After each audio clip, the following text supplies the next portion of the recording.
राम नारायण राम।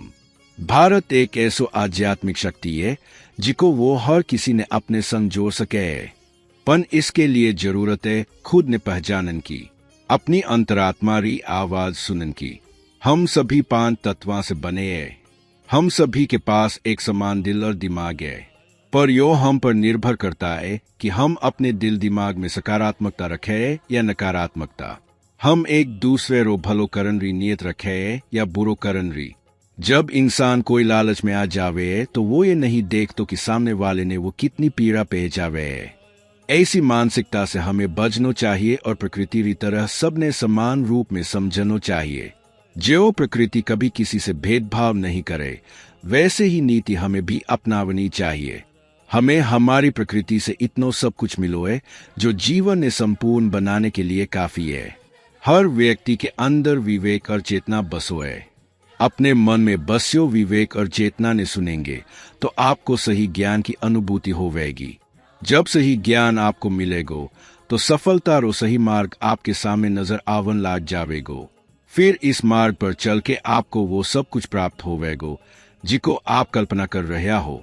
इस संसार में जो कुछ भी है सब आसमान की देन है, क्योंकि आसमान से ही ऊर्जा प्राप्त करके प्रकृति रो निर्माण होयो और प्रकृति से ही हम सब बने हैं, जुड़े हैं। जरा सोचो कि क्या प्रकृति बिना आप और हम एक श्वास भी ले सके? क्या हम इसके बिना जीवित रह सके? आसमान में ही तो सभी नक्षत्र बने हैं, तारे बने हैं। सूरज से भी कई गुना बड़े बड़े नक्षत्र आसमान में है। जब सृष्टि रो निर्माण होयो तो सृष्टि भी अणु जितनी थी, पन धीरे धीरे सृष्टि रो विकास होतो गयो और यो सृष्टि विशाल होती चली गई। आसमान री ऊर्जा से ही हमारा मन मस्तिष्क, हमारा विवेक उत्पन्न होयो है। यही विवेक और चैतन्य हमें जीवन जीनो रो सही तरीका देवे है।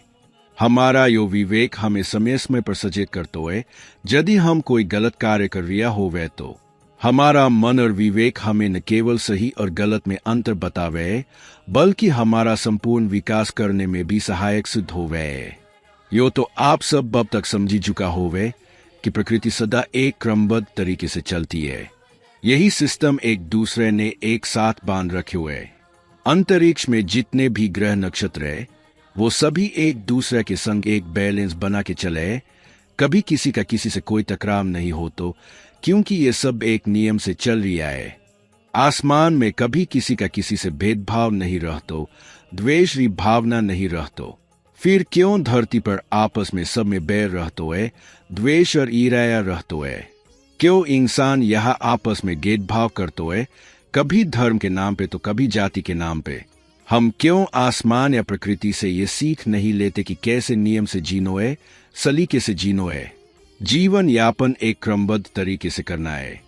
ये सीख तो हमें लेनी ही चाहिए, क्योंकि आसमान से, अंतरिक्ष से और प्रकृति से तो हमें सब कुछ मिलो। ये ही सर्वोत्तम है, इनसे बड़ो कुछ भी नहीं है। अगर आप भी एक नियम से जिंदगी जीनो चाहो हो तो आपने तुरंत राम नारायण राम नाम से जुड़ जागनो चाहिए। यही वो बीज मंत्र है जो आपके जीवन में सार्थक परिवर्तन लावे है। आज तक लाखों लोग इस नाम से जुड़ के अपना जीवन सुधार चुके हैं, जीवन रो सही अर्थ समझ चुके हैं। इसलिए जब भी समय मिले राम नारायण राम रो जाप किया करो। धीरे धीरे ये नाम खुद ही आपकी श्वासा के साथ जुड़ जावेगो और आपके रोम रोम में बस जावेगो।